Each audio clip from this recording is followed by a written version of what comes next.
Eh bien, il semble que nos sociétés ne vont pas bien. Pourtant, tout nous unit, même les étoiles.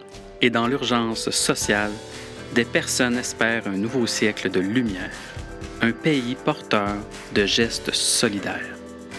Elles veulent bâtir de nouveaux territoires et faire apparaître des gisements de culture. Elles souhaitent une politique qui lie l'écologie, le social et l'économie. Entendre la voix des sans-voix. Elles tissent des liens et tracent d'autres chemins, rassemblent des richesses humaines. Elles appellent à la transformation sociale d'un système pour une terre et des sociétés en santé. Elles sont des organisatrices et des organisateurs communautaires.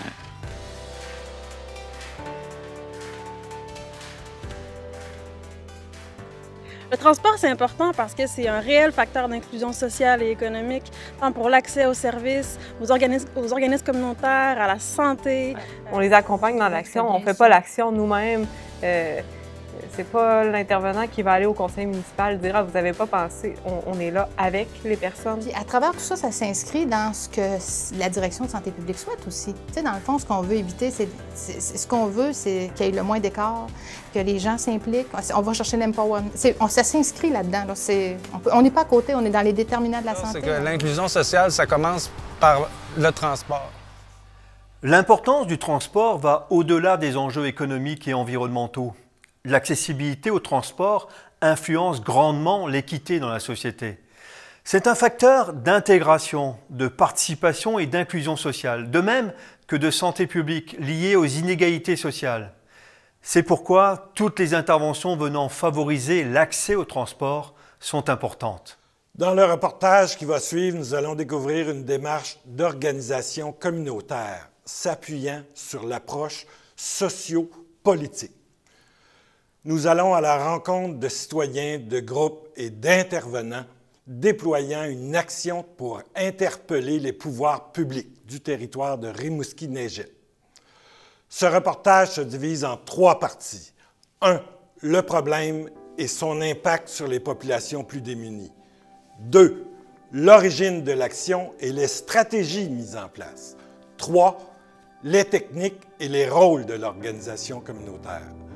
Suivi des retombées de l'action. On était plusieurs citoyens qui participaient à la démarche de l'Alliance pour la solidarité dans Rimouski. Il y avait plusieurs thématiques sur lesquelles on travaillait. Le transport en était une. Je commençais à m'impliquer là-dedans sans rien connaître de ce service-là. Et de fil en aiguille, on a fait des consultations, on a appris des choses. Et puis ça m'a vraiment aberré de voir un service aussi déficient. Et de voir que ce service-là avait un impact sur la capacité des gens à sortir de la pauvreté. En fait, l'Assemblée des partenaires, dans le cadre de l'Alliance pour la solidarité, a fait un sondage auprès de plus de 200 personnes en situation de pauvreté. C'est de ce sondage-là qu'est vraiment ressorti la problématique du transport, en fait, pour les personnes à faible revenu, autant au niveau de l'accès, parce que le tarif est vraiment cher à Rimouski, qu'au niveau de l'efficacité, donc, de cette offre de services-là pour permettre aux gens d'accéder aux services de santé, à des démarches d'employabilité, à l'épicerie, tout simplement. Moi, le transport en commun à Rimouski, j'ai pas pu le prendre parce qu'il n'arrêtait pas en avant de la porte chez nous. Ça m'aurait pris 15 minutes quand il fait beau ou une vingtaine de minutes quand il y aurait eu des tempêtes parce que je devais descendre des rues pour pouvoir arriver en face du Colisée où ce qui était l'arrêt. Quand je suis arrivée ici, j'ai fait, je n'utilise pas de voiture, je fais comme à Montréal, j'utilise le transport en commun. Puis c'était un petit peu difficile de se déplacer au sein de la ville, ne serait-ce que pour me rendre de chez moi à Lucar. Ça me prenait autant de temps en marchant, c'est-à-dire 45 minutes, que le trajet que ça pouvait prendre pour me rendre chez moi. À un moment donné, il y a une problématique. Donc le transport, c'est important pour pouvoir se déplacer, c'est important pour pouvoir connecter, c'est important pour plusieurs aspects.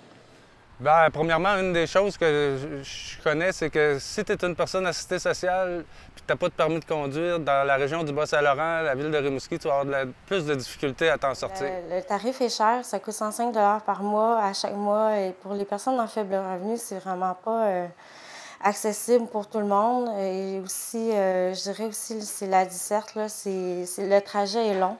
Ça prend 1 heure pour faire le tour de la ville. Sinon, exemple, quand tu vas aussi au centre d'achat, l'arrêt est un peu en arrière des magasins, puis marcher pour y aller, ça va. Mais si tu reviens avec des sacs, avec tes commissions, c'est un peu plus loin. Puis aussi, les voitures vont assez rapidement dans ce coin-là. Alors, il faut faire attention. Sinon, il y avait une phrase qu'on disait dans notre mémoire de 2014, c'est que l'inclusion sociale, ça commence par le transport. Ici, c'est une ville qui est quand même très étendue. Entre autres, les quartiers pauvres sont très loin des épiceries bon marché. Donc, il y a un secteur qui est très pauvre, c'est le quartier Saint-Robert. Ils ont une épicerie qui c'est à peu près l'épicerie la plus chère. Je m'intéresse beaucoup aux questions de transport parce que le transport est le 2e poste de dépense dans les ménages. Donc, on dépense plus en transport qu'en alimentation. Donc, c'est le poste de dépense le plus important après le logement. Donc, on pense, nous, les ACIF, qu'il y a ici un enjeu pour les ménages qui est très important. Donc, s'il y avait plus d'alternatives de transport en commun, bien, ça libérerait quand même du capital, de l'argent pour les ménages pour faire autre chose que se déplacer en voiture. En fait, en organisation communautaire, on était impliqués dès le départ dans la démarche de l'Alliance. Et quand on a vu les résultats du portrait, au fond, c'est les personnes qui vivent la pauvreté, qui vivent l'exclusion, qui venaient nous dire, écoutez, nous, on a un problème d'accès au transport. On ne peut pas prendre le transport collectif de la ville pour X raisons, puis quand on le prend, il ne nous permet pas de réaliser nos activités, d'avoir adéquatement accès aux services des organismes communautaires, par exemple, même aux services de santé. Alors, devant ce fait-là, nous, on s'est dit, bien, c'est clair, tu sais, qu'on va accompagner cette démarche citoyenne-là qui visait à faire une représentation, au fond, des problématiques que les gens vivaient en lien avec la problématique du transport et des besoins qu'elles avaient. Puis ça, elles avaient vraiment besoin d'un accompagnement professionnel pour ensuite aller s'adresser à la Société des transports, à la Ville de Rimouski, aux différentes instances, finalement, qui prenaient des décisions concernant l'offre de services. Eh bien, au début, ça a été dans le cadre d'une alliance pour la solidarité et l'inclusion sociale. Donc, c'est les organisatrices communautaires de Rimouski-Neigette qui ont mobilisé la population pour identifier les besoins, en impliquant aussi les personnes en situation de pauvreté. Et le transport a été identifié comme un enjeu important. Le comité, en fait, a rédigé un mémoire qui a été présenté à la Ville et à la Société des transports pour vraiment faire des recommandations sur ce que devrait être le transport à Rimouski et proposer aussi une politique développer une politique comment on appelle ça, de tarification sociale aussi. Donc ça, c'est un des enjeux. C'est un contre-pouvoir, en fait, qui, dans le sens que on est là pour faire des constats, faire des recommandations, mais faire des pressions aussi. Nous l'avons observé. Des citoyens et des organismes se sont mobilisés avec le soutien des organisatrices communautaires. Ils ont documenté et analysé la situation pour développer une stratégie de revendication au plan politique. Au début, des intérêts divergents entre les autorités et le comité de citoyens sont venus alimenter une organisation de la solidarité, laquelle a permis de réclamer le droit au transport. Nous allons maintenant découvrir les techniques et rôles mis en œuvre par les organisatrices communautaires du Centre intégré de santé et services sociaux du Bas-Saint-Laurent. Comme vous le constaterez, les retombées de cette démarche vont au-delà des objectifs d'accès au transport.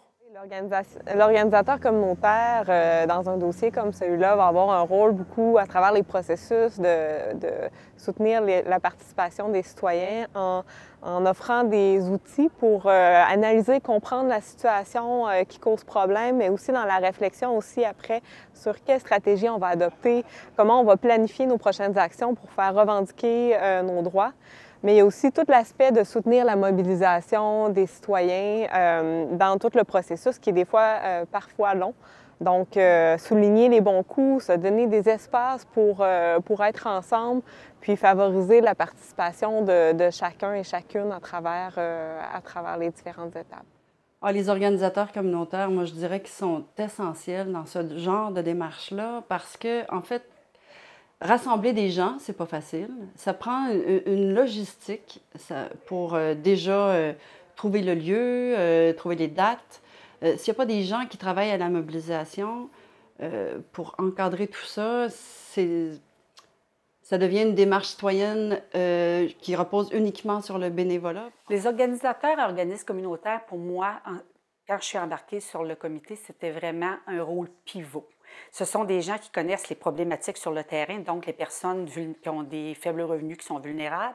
Ils connaissent les problématiques qu'ils vivent, mais ils connaissent aussi tous les organismes qui sont sur le terrain, qui peuvent leur venir en aide, qui peuvent les soutenir. Donc, dans un tel contexte, ces organisateurs et organisatrices sont pour moi vraiment les pivots pour qu'une organisation fonctionne bien, puis pour que les comités puissent réussir à avoir des gains. Et je l'ai senti tout au long du processus. Ils sont essentiels pour mobiliser, rassembler, mais aussi veiller au climat, je dirais. S'assurer que les rencontres se passent quand même dans un climat de convivialité. Je pense que c'est des spécialistes du collectif. Bien, je dirais qu'il y a différents outils qu'on utilise comme organisatrice communautaire. Tu vois, par exemple, pour que les gens s'approprient toutes les ficelles du dossier transport, on a utilisé une image de carte mentale. On a fait comme un iceberg avec l'enjeu du transport collectif à Rimouski, ce qui a permis aux gens vraiment d'avoir une vision globale de « OK, c'est sur ça qu'on travaille et c'est pour ça qu'on travaille là-dessus » et de pouvoir aussi l'expliquer quand ils rencontraient des élus, d'autres intervenants. Fait que ça permettait à chaque personne citoyenne de vraiment comme posséder le dossier du transport. Bien, c'est sûr que concrètement, le comité a fait des gains majeurs dans l'accès au transport, entre autres toute la question des circuits. Il y a eu l'ajout de circuits supplémentaires, la fréquence aussi qui a augmenté, les cartes aussi. Il y a eu une amélioration sur le site Internet, que ce soit plus facile, plus accessible. Bien, moi, je pense qu'on, tranquillement, pas vite, à force de persévérance, on est en train peut-être d'instaurer une culture de communication puis de transparence, dans le sens qu'on se sent peut-être de plus en plus écouté. Il y a plusieurs retombées. La première, c'est un comité qui s'est parti depuis 2012. Là, on est en 2019, puis là, on est vraiment crédible. On est allé souvent au conseil municipal, on est allé faire valoir nos différents points. Au niveau de l'accessibilité au transport aussi, on a quand même réussi à faire reconnaître l'importance d'une tarification accessible pour tout le monde. On a déposé un mémoire à la ville pour la tarification sociale avec un argumentaire assez étoffé. Puis je pense qu'on a quand même réussi justement à les amener à vouloir se positionner là-dessus, puis éventuellement réfléchir à la possibilité d'instaurer cela. Voilà. Mais on n'est pas encore rendu là, mais quand même. Ici, en région, à Rimouski principalement, je pense que les principales actions, ça va être de se servir des leviers qu'on a la chance d'avoir, qui sont les gains que la région de Montréal et Trois-Rivières ont obtenus sur le tarif social pour le transport en commun, pour les personnes qui ont un faible revenu.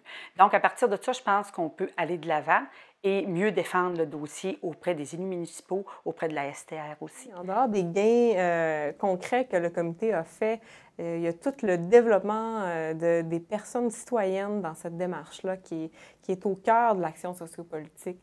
Donc, les personnes ont grandi à travers cette démarche-là, de reconnaître toutes leurs compétences, d'être capables de nommer ce qui ne fonctionne pas. Toute la question de l'accès au transport, en dehors de cette démarche-là, les citoyens, des fois, se sentent pas reconnus dans leurs droits, alors que là, dans cette démarche, se rendent compte qu'ils ont des droits et qu'on peut les écouter aussi. Mon implication m'a vraiment donné une meilleure confiance en moi. Je m'implique, je suis moins stressée, ça m'a redonné confiance avec Lucille, à m'encourager aussi. Je m'implique aussi dans plusieurs autres comités aussi pour... c'est pas ma seule implication. Non, moi, j'étais une personne assistée sociale qui avait des compétences universitaires quand même. Quand j'ai commencé à participer sur le comité et dans d'autres comités, les gens ont commencé à reprendre confiance en moi, puis moi, à développer ma confiance en moi aussi. En fait, c'est doublement important pour une direction comme la nôtre en santé publique. Tout d'abord, il faut reconnaître que de soutenir le transport, le dossier des transports, on touche vraiment un des déterminants de la santé préalablement. Je pense que ça, c'est un enjeu important. Mais d'avoir une équipe d'organisation communautaire qui s'implique activement en accompagnement, ça vient vraiment, je vous dirais, mettre en perspective de porter une attention aux iniquités sociales. Et ça, eux autres, ils ont vraiment ce bagage-là pour permettre aux gens de s'impliquer activement dans ces dossiers-là, mais aussi de s'assurer qu'on ne crée pas plus d'écart dans notre communauté en matière d'équité santé. Doublement important aussi qu'ils soutiennent un besoin qui provient de la communauté, parce que ce dossier-là, c'était vraiment un besoin qui émergeait de la communauté. Et ça, nos organisateurs communautaires ont ce talent-là d'aller chercher vraiment l'empowerment de la communauté, de s'assurer que les bonnes personnes sont aux bonnes places pour faire cheminer un dossier de cette nature-là. Et toujours, bien sûr, en s'assurant qu'on n'est pas dans des écarts, justement, en matière de richesse, pauvreté, mais bien sûr de répondre aux besoins de notre population. On est là pour travailler au final à l'amélioration des conditions de vie d'une communauté.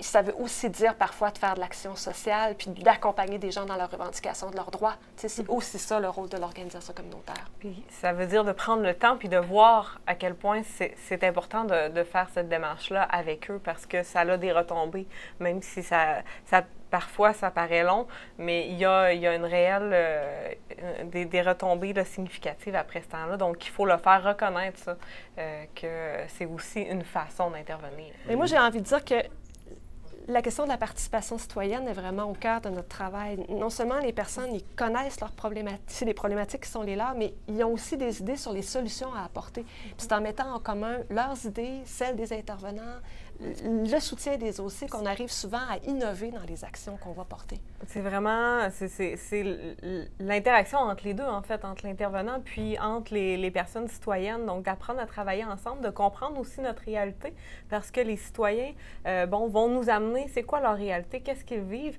puis vont comprendre aussi qu'est-ce qu'on peut leur apporter comme intervenant. Donc, c'est toute la relation entre les deux, je pense, qui est au cœur aussi là, de cette façon-là de travailler. L'approche sociopolitique de l'organisation communautaire reconnaît le caractère structurel des problèmes sociaux et mise sur une lecture politique de ces derniers. Ainsi, il s'agit de ne pas tronquer cette dimension politique dans l'analyse des problèmes socio-sanitaires. La société a besoin d'un espace réflexif sur elle-même pour mieux comprendre les failles ou les manques dans l'organisation des services. Il s'agit aussi de donner une voix aux groupes vivant de l'exclusion pour qu'ils puissent exprimer leur désir de changement pour une société plus démocratique et plus juste. Finalement, au moment de ce tournage, nous apprenons que suite aux revendications, la ville de Rimouski a accepté de revoir en profondeur ses services de transport en commun. Voilà une autre étape importante pour ce droit d'accès au transport. En terminant, nous souhaitons remercier les personnes de Rimouski qui nous ont accordé généreusement de leur temps pour tourner ce reportage. Un gros merci au RCIAC, le regroupement québécois des intervenantes et des intervenants en action communautaire. Un gros merci aussi à l'équipe de production du service de soutien à la formation et à l'école de travail social de l'Université de Sherbrooke. Et bravo à tout ce travail de militantisme et d'action citoyenne réalisé pour le transport collectif à Rimouski.